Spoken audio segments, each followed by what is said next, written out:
the most exciting or the most important part of tonight to me, and I'm not being funny now, I'm being serious, is that Chad Brindle's back in this room. And I saw him walking to the locker room before the game to go get ready. And that's the best part of the night for me, and I'm not being funny. I'm so glad to see you back. His wife, Kelly, has been through an incredible amount of treatment. I think she was in the ICU. And Chad told me today, I don't want to get it wrong, but I think she was in the bed without getting up for a month. About 27 days. 27 days. That's a month to me. We round up in coaching. And they said it would take her 2 weeks or something like that, or 10 days or something like that, to where she could just walk again. And then it took her 2 days. So that's a shout out to Kelly. And if our guys could have her toughness, well, dang it, we'd be playing a lot better, and we'd have a hell of a lot better record right now. So I'm so glad to see you back, and I'm glad she's doing well. It's good to be back. All right, let's get it going. What you guys got?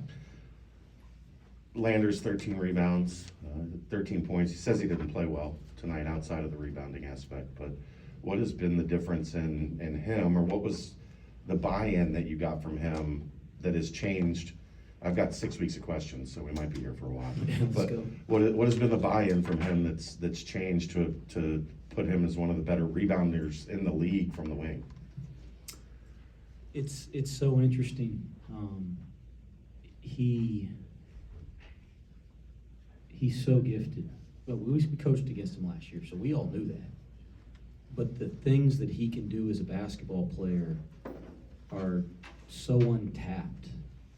And it's like the rebounding thing's been something that's just happened over the last, I'll be honest, the first couple weeks of preseason practice, his habit of getting back in transition defense was so bad. I told him, you're not even crashing the offensive board. You got to go to the circle, to the half court on the shot, because I was so worried he couldn't get back and get our defense set. And I said, forget rebound. We got to build some habits to get back, or we can't function with him on the court. So we built that habit, and all of a sudden he picks that up quickly. And then you're sitting here going, man, I think this guy could be an elite rebounder. Like, there's some athleticism and some sense of where the ball's going that's untapped. And we start letting him crash. And then about the end of December, I started getting on his behind about it, because I've been on his behind about lots of stuff.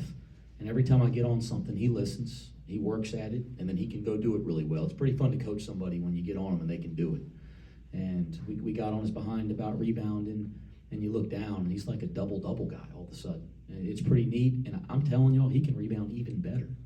But there's so many things he can do on the basketball court. Different guys mature differently as players. Like, it's not the same story for everybody.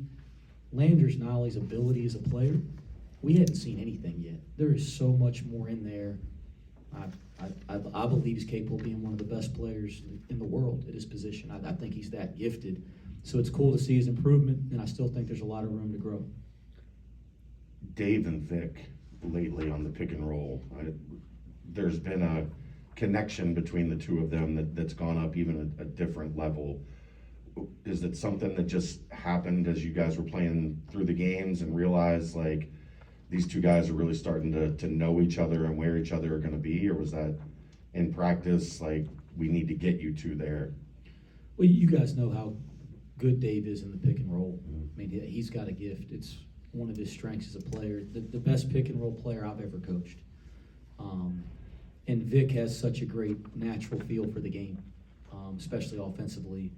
And so the more Vic's playing and maturing and growing as a player, it's only natural that those two have kind of found some rhythm together. It does make a lot of sense when you think about it.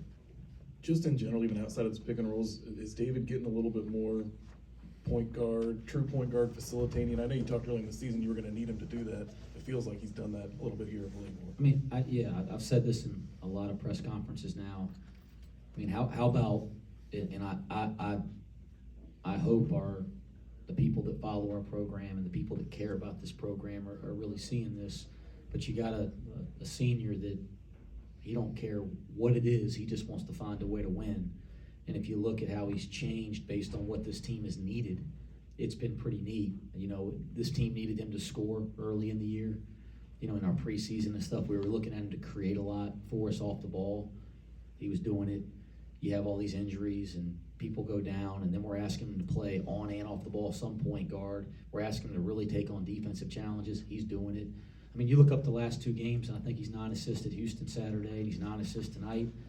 I think they told me on the radio in the last 5 games he's averaging 7.8 assists a game. I don't know what leads this league in assists per game, and I don't know what leads the nation in assist rate, but 7.8 over 5 games, it's about as good as it gets. And so you're seeing that there's a lot more, like again, some of our older players, they're developing later in their career, and he's got a lot of great basketball ahead of him, not just this year, but moving forward. What did you see kickstarting this game? They're up 14-13 with 9 something to go in the first half, and then it's just all Cincinnati from there. Yeah, well, I didn't like our defensive energy early, and we were pretty good in practice the last couple days. So I thought we understood what we needed to do defensively, and we weren't as collectively focused early. And then we had a little spirited timeout amongst each other, and they came out after that. I think maybe it was the under 16 or under 12. I thought those were pretty close together, if I'm not mistaken. But we came out of one of those, and from that point on, I thought, in the first half at least, I thought our defense fueled our offense. We got live ball stops. We were able to get out and run. We were sharing the ball. And there was a couple possessions in transition we didn't convert, but they were still pretty good possessions.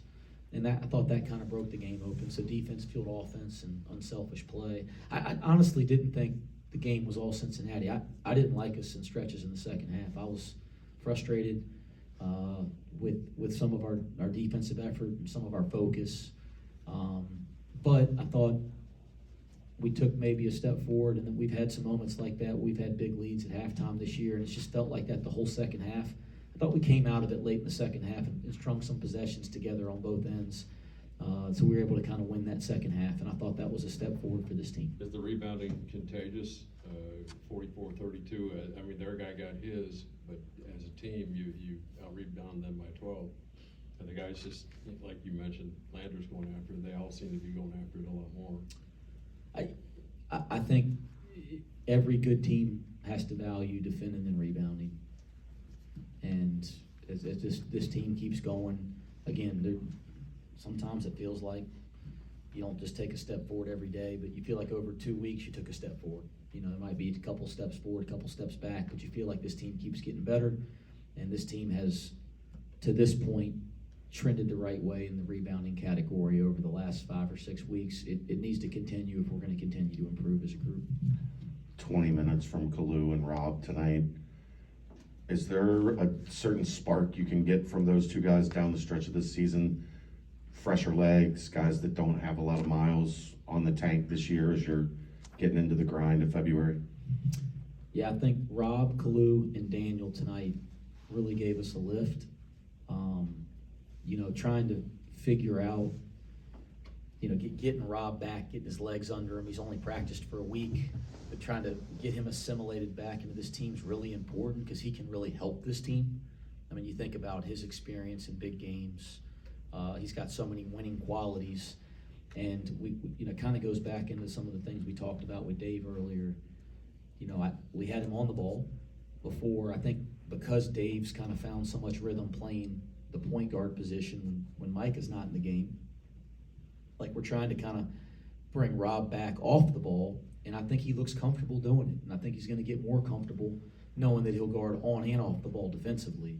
So that's I think going to be fun to figure out how we get him in, get him back into our rotation without messing with some rhythm that we already have.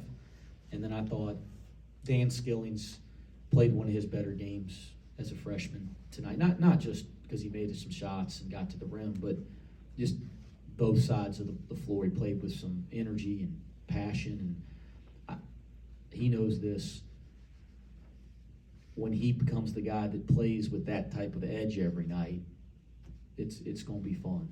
It's going to be fun, and he played with some good edge tonight. So that was good. And then obviously we need that depth in the front court, and Kalu's really improved, and I think we're starting to get to the point we can rely on him a little bit more. You mentioned Kalu and the depth with this team. What have you seen of him as of late to take that next step here as of recent? You said he's been playing a little more loose in practice. He's got that confidence back. He's working hard. What have you seen from him the last few weeks to have a performance like he did tonight on the defensive end? He's just worked at it really hard. it hasn't been loose in practice. It's been edge and, trying to prove himself. And it's neat, you guys, it's one of the great things about college basketball. You get put, your back into a corner and you get to kind of find out what's inside of there. And he's a pretty impressive young man, and he's got a fighting spirit. And he went from buried on this roster to fought back into the rotation, and it says a lot about his character. And I've said this before, who he is as a human being and person has really impacted the dynamic of our team. Everybody's pulling for him, the whole team. Vic, a plus 22 tonight, team high, and worked him in with Kalu for some possessions there with two bigs.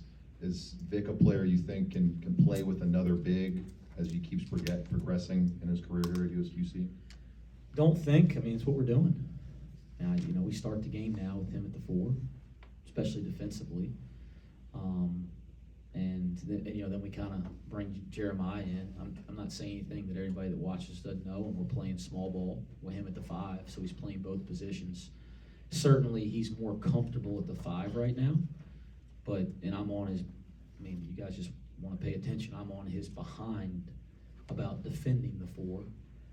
But yes, we're doing it because we think he can do it, and I think as he continues to grow and develop as a player, he's going to be a guy that can guard 2 positions at an elite level, play 2 offensive positions at elite level, and I'm going to challenge him to be able to guard 3, where you can maybe switch him out there at some point. He's not there yet.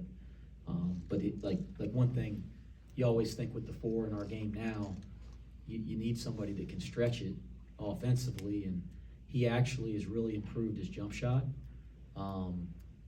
We aren't allowing that yet, like step by step, but I think in the future you'll see he's going to be able to step out and shoot 3s.